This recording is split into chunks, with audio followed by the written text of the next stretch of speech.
ನಾನು ಆ ವಿಷ್ಣುಪುರದಲ್ಲಿರುವಾಗ ಆ ದುರ್ಮಾರ್ಗಿಗಳು ನನ್ನನ್ನು ಶಿಲೆಯಾಗಿ ಮಾಡುವಂತೆ ಹಂಚಾಕಿದ್ರು. ಆಗ ಇದೇ ದೈವಿ ಸರ್ಪ ಬಂದು ನನ್ನನ್ನು ಕಾಪಾಡಿದ್ದು. ಹಾಗೆ ಗಮನಿಸಿದ್ರೆ ಆ ದೈವಿನಾಗ ನಾನು ಕಷ್ಟದಲ್ಲಿರುವಾಗೆಲ್ಲ ನನ್ನ ಸಹಾಯಕ್ಕೆ ಬಂದು ನಿಲ್ಲುತ್ತೆ.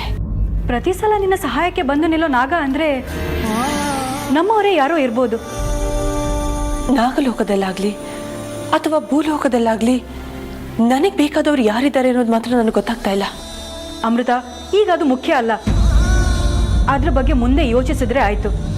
ನೀನೀಗ ಮನೆ ಸೇರ್ಕೋ, ನಂತರ ನಾನು ಬರ್ತೀನಿ.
ಅರ್ಜುನವರೇ ಎದ್ದೇಳಿ. ಅರ್ಜುನವರೇ ಎದ್ದೇಳಿ. ಅರ್ಜುನವರೇ, ನೀವು ಹೇಗೆ ಇಲ್ಲಿಗೆ ಬಂದ್ರಿ? ಅರ್ಜುನವರೇ, ನೀವು ಹೇಗೆ ಇಲ್ಲಿಗೆ ಬಂದ್ರಿ?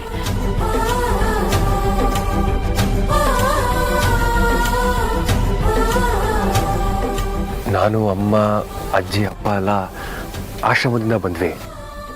ನೀವೆಲ್ಲೂ ಇರಲಿಲ್ಲ ಮನೇಲಿ. ಮನೆ ಸಾಮಾನುಗಳೆಲ್ಲ ಚಲ್ಲಾಪಿಲ್ಲಿ ಆಗಿದ್ವು. ರೂಮು, ಗಾರ್ಡನ್ನು, ಕಿಚನ್ನು ಎಲ್ಲ ಕಡೆ ನಿಮ್ಮನ್ನು ಹುಡುಕ್ತೆ. ನೀವೆಲ್ಲೂ ಇರಲಿಲ್ಲ. ನನಗೆ ಗಾಬರಿಯಾಗಿ ನಾನು ನಿಮ್ಮನ್ನು ಹುಡ್ಕೋತಾ ಹೊರಗೆ ಬಂದೆ. ಆಮೇಲೆ ಏನಾಯ್ತು ಅಂತ ಗೊತ್ತೇ ಆಗಲಿಲ್ಲ. ನೀವು ಬಂದು ಎಬ್ಸಿದ್ಮೇಲೆ ನನಗೆ ಎಚ್ಚರ ಆಗಿದ್ದು. ಹೌದು, ಅಚ್ಚರಿ, ನೀವು ಮನೆ ಬಿಟ್ಟು ಯಾಕೆ ಹೊರಗೆ ಬಂದ್ರಿ?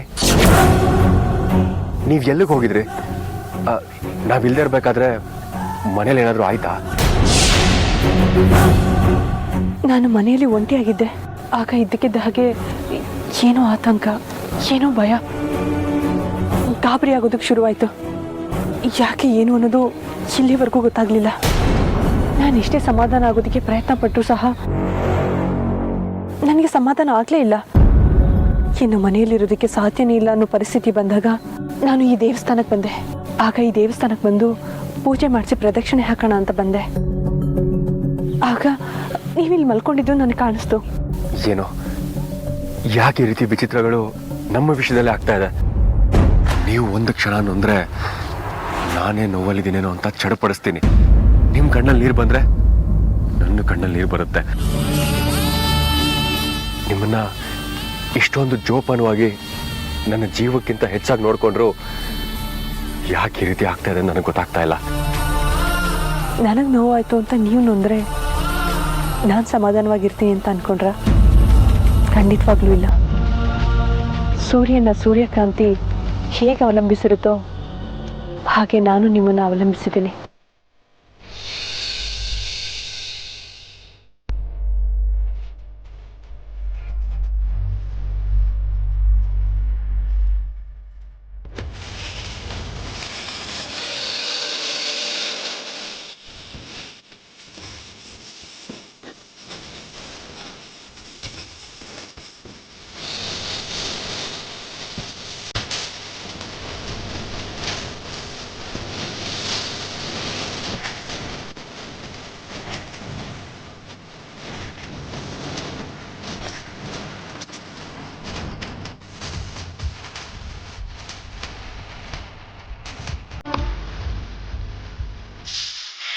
ಹೀಗೋ ನಿಮ್ಗೇನು ಅಪಾಯ ಆಗದೆ ಜೋಪಾನ ನನಗೆ ಸಿಕ್ಕದಲ್ಲ, ಅಷ್ಟೇ ಸಾಕು.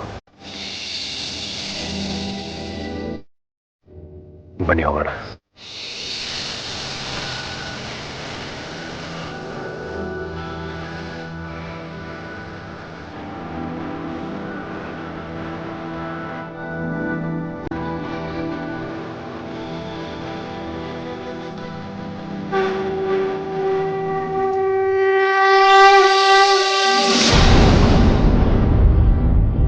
ಅತ್ತೆಮಾ, ಅತ್ತೆಮಾ,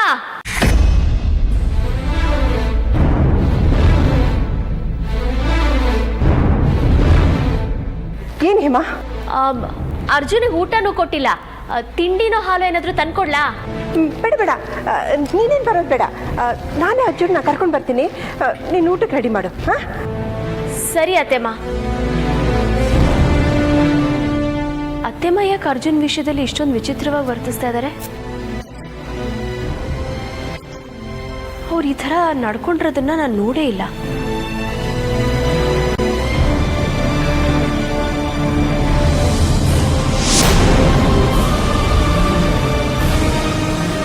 ಒಂದೊಂದ್ಸಲ ಇವ್ರನ್ನ ಅರ್ಥ ಮಾಡ್ಕೊಳ್ಳೋದೇ ತುಂಬಾ ಕಷ್ಟ.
ಪರಮೇಶ್ವರ, ನಿನ್ನನ್ನು ನಂಬೇಕೋ ಬೇಡವೋ ಅನ್ನೋ ಗೊಂದಲದಲ್ಲಿ ನಾನಿದ್ದೀನಿ. ಯಾಕೆ ಅಂದರೆ ನೀನು ನನ್ನ ಪಾಲಿಗೆ ಇಲ್ವೇನೋ ಅನ್ನೋ ಥರ ಅಂತಿಮ ಘಟ್ಟದವರೆಗೂ ನನಗೆ ಕಷ್ಟವನ್ನೇ ಕೊಡ್ತೀಯ. ಇನ್ನು ನಾನು ಅಂತಿಮ ಅವಸ್ಥೆ ತಲುಪಿದೆ, ನನ್ನ ಸಾವು ನಿಶ್ಚಿತ ಅನ್ನುವಾಗ ಸರಿಯಾಗಿ ನನ್ನ ಸಹಾಯಕ್ಕೆ ಬಂದು ನಿಲ್ತೀಯ. ನಾನು ನಿನ್ನ ಪಾಲಿಗೆ ಇದ್ದೇ ಇದ್ದೀನಿ ಅನ್ನೋ ಅಭಯತೆನ ನೀಡ್ತೀಯ. ಪರಮೇಶ್ವರ, ಮನುಷ್ಯ ಕುಲದವರಾದ ಅರ್ಜುನ್ ಅವರನ್ನ ಮದುವೆ ಆಗಿ ನಾನು ತಪ್ಪು ಮಾಡಿದೆ ಅಂತ ಅನಿಸ್ತಾ ಇತ್ತು. ಆದರೆ ಅವರು ನನ್ನ ಮೇಲಿಟ್ಟಿರೋ ಪ್ರೀತಿನ ನೋಡ್ತಾ ಇದ್ರೆ ಅವ್ರು ಹುಟ್ಟಿರೋದೇ ನನಗೋಸ್ಕರ, ನಾನು ಹುಟ್ಟಿರೋದೇ ಅವ್ರಿಗೋಸ್ಕರ ಅಂತ ಅನಿಸ್ತಾ ಇದೆ.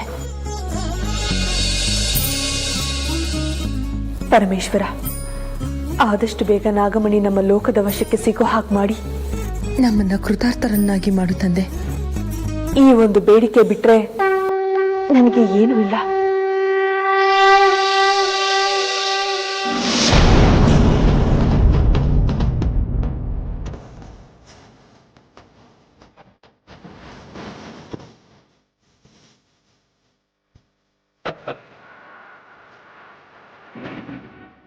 ಬಾಬಾ, ಯಾಕೆ ನಿಮ್ಮತ್ತಕ್ಕೆ ನೀವೇ ನಗ್ತಾ ಇದ್ದೀರಾ?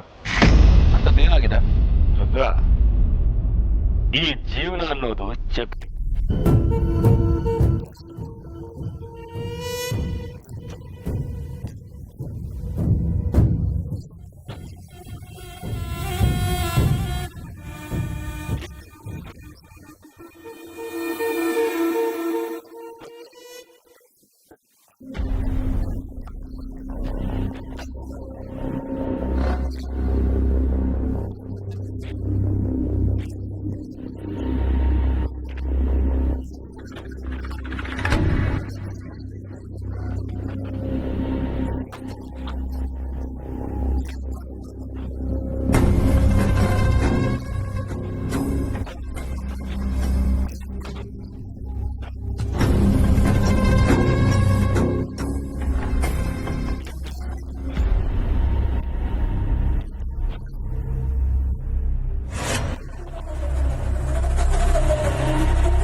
ನಮ್ಮ ಪ್ರೀತಿ ಮೇಲೆ ಆ ಶಿವನ್ಗೆ ಎಷ್ಟು ಪ್ರೀತಿ ನೋಡಿ. ಮೊದಲನೇ ಸಲ ನಾನು ನಿಮ್ಮನ್ನು ಎಲ್ಲಿ ನೋಡಿದ್ನೋ ಇವತ್ತು ನೀವು ನನ್ನ ಅಲ್ಲೇ ನೋಡಿದ್ರಿ. ಇದು ನಿಮ್ಗೆ ಆಶ್ಚರ್ಯ ಅನ್ಸಲ್ವಾ? ಇದು ಕಾಕತಾಳೀಯನೇ ಆಗಿರ್ಬೋದು, ಆದರೆ ಆ ಶಿವನ ಆಶೀರ್ವಾದ ನಮ್ಮಿಬ್ಬರ ಮೇಲೆ ಇರೋದಂತೂ ಸತ್ಯ ಕಣ್ರಿ. ಹೌದು ಅರ್ಜುನ, ನೀವು ಹೇಳ್ತಾ ಇರೋದನ್ನ ಕೇಳಿಸ್ಕೊತಾ ಇದ್ರೆ ನನಗೂ ಹಾಗೆ ಅನ್ನಿಸ್ತಾ ಇದೆ. ಸರಿ, ಬನ್ನಿ ಹೋಗೋಣ. ಅಲ್ಲ, ಆಶ್ರಮಕ್ಕೆ ಹೋದವರು ಮನೆಗೆ ಬಂದು ನನ್ನ ಹುಡ್ಕಾಡಿದ್ದೇನು ಸರಿ, ಆದರೆ ಇಲ್ಲಿಗೆ ಯಾಕೆ ಬಂದರು? ನಾನು ಇಲ್ಲಿಗೆ ಬರ್ತೀನಿ ಅನ್ನೋದು ಇವ್ರಿಗೆ ಹೇಗೆ ಗೊತ್ತಿತ್ತು? ಇಲ್ಲಿಗೆ ಬಂದಿದ್ರು ಸಹ ಯಾಕೆ ಪ್ರಜ್ಞೆ ತಪ್ಪಿದ್ರು? ಅವತ್ತು ಉದ್ಯಾನವನದಲ್ಲಿ ನನ್ನನ್ನು ಒಬ್ಬ ನಾಗಯೋಧ ಕಾಪಾಡಿದ್ದ. ಆ ನಾಗಯೋಧನಿಗೂ ಇಂದು ನನ್ನ ಕಾಪಾಡಿದ ದೈವಿ ನಾಗಕ್ಕೂ ಸಂಬಂಧ ಇರ್ಬೋದಾ? ಅಥವಾ ಆ ನಾಗಯೋಧ ಮತ್ತು ಈ ದೈವಿ ನಾಗ ಎರಡು ಒಬ್ಬರೇನಾ?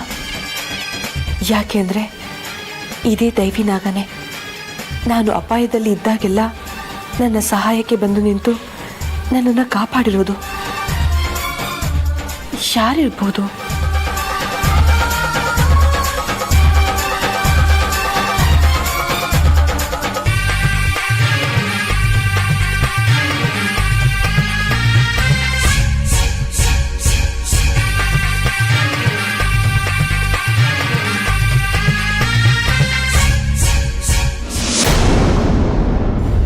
ಬಾಗಿಲಿಂದ ಹೊರಗಡೆ ಹೋಗೋದಕ್ಕೆ ಸಾಧ್ಯನೇ ಇಲ್ಲ.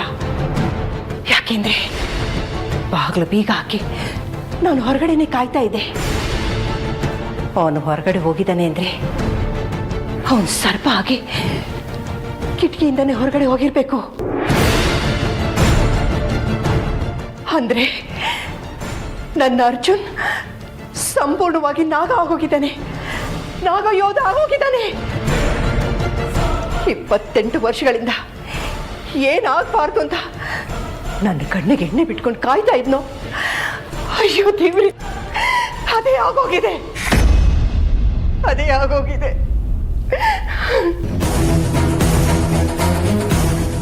ಅವನು ಸರ್ಪ ಆಗಿ ಈ ರೂಮಿಂದ ಆಚೆ ಹೋಗಿದ್ದಾನೆ. ಅಯ್ಯೋ ದೇವ್ರೆ, ಆ ನಾಗಿನಿ ಇಲ್ಲೇ ಪಕ್ಕದಲ್ಲೇ ಇದ್ದಾಳೆ.